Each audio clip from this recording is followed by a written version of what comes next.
तो बच्चों आज जो मैं टॉपिक करवाने जा रही हूँ that is sources of finance. Sources of finance means कौन कौन से हमारे पास सोर्सेज हैं जहाँ से हम पैसे कलेक्ट कर सकते हैं। तो फंड्स की हमें क्यों ज़रूरत होती है, पैसा कलेक्ट करने की क्यों ज़रूरत होती है। देखो, पैसा कलेक्ट करने की इसलिए ज़रूरत है क्योंकि हम अपना वेंचर लगाना चाहते हैं। कोई भी बिजनेस आपने स्टार्ट करना है तो उसके लिए आपको मनी की ज़रूरत पड़ेगी, कैपिटल की ज़रूरत पड़ेगी। अब कंपनी फॉर्म ऑफ ऑर्गेनाइजेशन हम तब स्टार्ट करते हैं जब हमें बहुत ज़्यादा बल्क में पैसे की ज़रूरत होती है।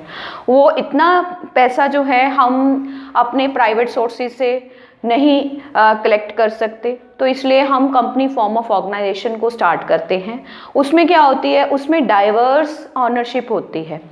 मीन्स क्या है कि शेयर्स के रूप में पैसा कलेक्ट किया जाता है। शेयर्स क्या हैं? शेयर्स हैं हमारे यूनिट, जो एक यूनिट स्मॉल डिनोमिनेशन का होगा, लाइक 100 रुपीज़ का या 50 रुपीज़ का या 10 रुपीज़ का।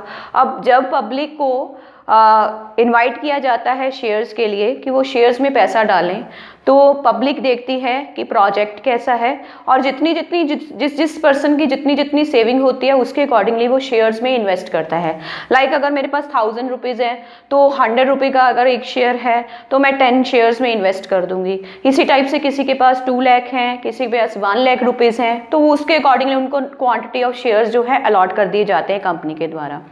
तो इस टाइप से कंपनी जो है अपनी कैपिटल रेज करती है, इस कारण इसको हम शेयर कैपिटल कहते हैं। तो बेसिकली मेनली 2 टाइप के शेयर्स होते हैं। एक होते हैं इक्विटी शेयर्स, एक होते हैं प्रेफरेंस शेयर्स। इक्विटी शेयर्स कौन से होते हैं? इक्विटी शेयर्स वो होते हैं जो कि real honours of the company होते हैं और इनको वोटिंग राइट्स भी होते हैं और इनको जो प्रॉफिट मिलता है जो कि इन द फॉर्म ऑफ डिविडेंड होता है। डिविडेंड होता है प्रॉफिट का वो हिस्सा जो कि आपको शेयर्स के रिगार्डिंग मिलेगा।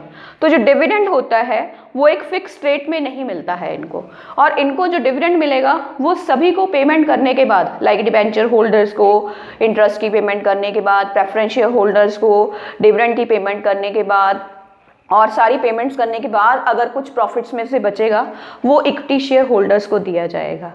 उसके बाद जो इक्विटी शेयर होल्डर्स हैं ये सबसे ज़्यादा रिस्की शेयर्स माने जाते हैं from the honours point of view, क्योंकि उनको नहीं पता होता कि हमें रिटर्न आएगी हर ईयर के नहीं, कि प्रॉफिट होगा कि नहीं। अगर लॉसेस हुए तो मेनली इन्हीं को बियर करने पड़ते हैं। ठीक है, तो कंपनी के पॉइंट ऑफ व्यू से अगर देखें तो इक्विटी शेयर्स की ज़रूरत होती है क्योंकि रियल ऑनर्स की ज़रूरत होती है। रियल ऑनर्स के बिना जो है कंपनी नहीं चल सकती है, क्योंकि डिसीजन इन्होंने करवाने होते हैं अपनी वोट्स को यूज़ करके, तो इस कारण ये काफ़ी इंपॉर्टेंट शेयर्स माने जाते हैं। सेकंड कैटेगरी जो है वो प्रेफरेंस शेयर्स की है। अब इनका नाम प्रेफरेंस क्यों दिया गया, इनको प्रेफरेंस क्यों कहते हैं, प्रेफरेंस शेयर्स क्यों कहते हैं? क्योंकि इनको प्रेफरेंस दी जाती है एक तो डिविडेंड पेमेंट के टाइम के ऊपर, सेकेंडली जब कंपनी वाइंड अप होगी, कंपनी को बंद किया जाएगा, उस टाइम के ऊपर भी इनको इक्विटी शेयर होल्डर से पहले रीपेमेंट की जाती है इनकी कैपिटल की, इनके पैसे की। इस कारण इनको हम प्रेफरेंस शेयर होल्डर्स कहते हैं। तो इनको फिक्स्ड रेट ऑफ डिविडेंड दिया जाएगा जब भी कंपनी प्रॉफिट अर्न करेगी। ओके, नेक्स्ट जो मैं बता रही हूँ that is debenture. Debenture holders कौन से होते हैं? डिबेंचर होल्डर्स होते हैं हमारे क्रेडिटर्स, जिनसे हम उधार लेते हैं, जिनसे हम कर्जा लेते हैं। अब जब आपने उधार लिया है, कहीं से बोरो किया है, देन यू हैव टू पे द इंटरेस्ट।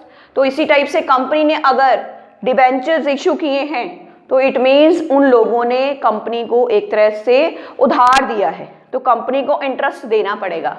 चाहे कंपनी प्रॉफिट अर्न करे चाहे लॉस अर्न करे, company has to pay its obligation in the form of interest to the debenture holders.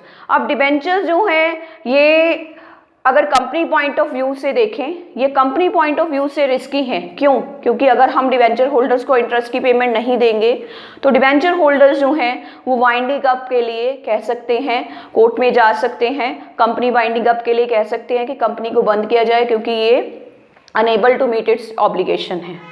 But debentures को रेज करने का फ़ायदा कंपनी को ये होता है कि एक तो इनकी कॉस्ट जो है, कॉस्ट ऑफ रेजिंग डिबेंचर्स जो है वो कम है। सेकेंडली जो डिबेंचर्स हैं इनके ऊपर जो इंटरेस्ट है that is deductible from profit and loss. That's why company can get the tax advantage by charging the interest in profit and loss on debentures. तो डिबेंचर्स के ऊपर आपको इंटरेस्ट देना है, इसलिए प्रॉफिट एंड लॉस में आप चार्ज करोगे डेबिट साइड के ऊपर, इसके कारण आपका प्रॉफिट कम होगा। जब प्रॉफिट कम होगा, आपकी अर्निंग कम दिखेगी, तो टैक्स डिपार्टमेंट आपसे टैक्स भी कम कलेक्ट करेगा।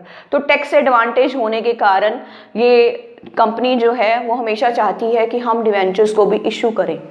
और सेकेंडली कंपनी जो है इनको रीपेमेंट कर सकती है, क्योंकि उधार लिया है एक टाइम पीरियड के लिए ही आपको किसी ने उधार दिया होगा, तो आपने जो बोरो किया है उस सम को आपको रीपे भी करना पड़ेगा, उस प्रिंसिपल अमाउंट को। जब तक आप रीपेमेंट नहीं करोगे तब तक आप उसको इंटरेस्ट दोगे।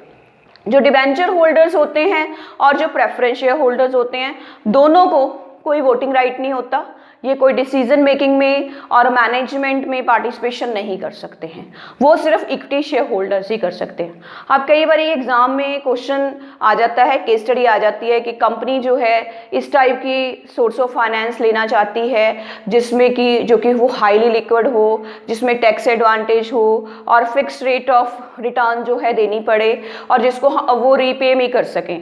तो ऐसे केस में हम कहेंगे कि उसका आंसर डिबेंचर होगा, क्योंकि डिबेंचर में वो सारे फीचर्स हैं। तो आई होप कि जो ये तीनों टॉपिक्स मैंने करवाए हैं ये काफ़ी हद तक आपको क्लियर हो गए होंगे। तो ये काफ़ी इंपॉर्टेंट टॉपिक हैं और इनके रिगार्डिंग केस स्टडीज़ आने के काफ़ी चांसेस होते हैं एग्ज़ाम में। Thank you.